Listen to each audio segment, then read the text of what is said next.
Good morning mga mami. For today's video di ay mami, pakita na ko akong balay sa sulod. So mao ni siya mami. So mao ni siya ang living area. So actually ang living area is design ni siya high ceiling. Kaya ang purpose na mo mami kay diri sa Jensan, panagsalang mag-ulan-ulan. So init kayo diri. So mao nang para iwas sa init mo nang nag-design mig high ceiling. So kani siya mami, mao ni siya ang kay to story man akong balay na ako'y room reserved diri sa baba. Kay in kaso og matigulang mi dira na mi matulog mami na anay tulugan sa mga tigulang.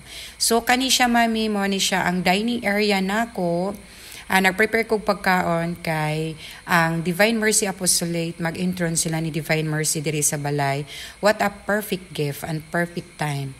So kinahanglan ang atong faith sa ato ang Ginoo, magkanunayon ug hugutan jud nato atong pag-ampo kay walay laing makatabang sa atong problema kundi ang pag-ampo lang gyud kanon. Basta hugot ang atong pag-ampo mami, ang tanan natong problema masolba jud. Adjay posible ang tanan. Prayer is powerful mami. Basta sincere lang ta mga muyo sa Ginoo sa ato ang mga problema na masulbad. So karon mami na nami karon diri pause for a moment kay mag Holy Rosary ta mami. So mao na siya magampo ta. So mo ni siya ang grupo sa Divine Mercy Apostolate group diri sa Jensan. So after sa amo ang pag-pray, mao na ni it's time for us to eat our lunch. Kay lunch naman mami, timing man pud na lunch jud natapos ang amo ang pag Holy Rosary. So mao na siya mami, nangaon na mig paniud to, man ang kanindot pud mami no.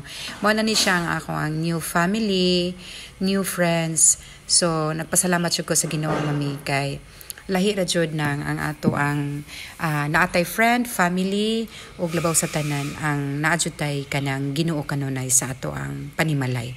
So mao na siya mami. So after sa amo ang prayer, nag-Holy Rosary, nagkaon og lunch.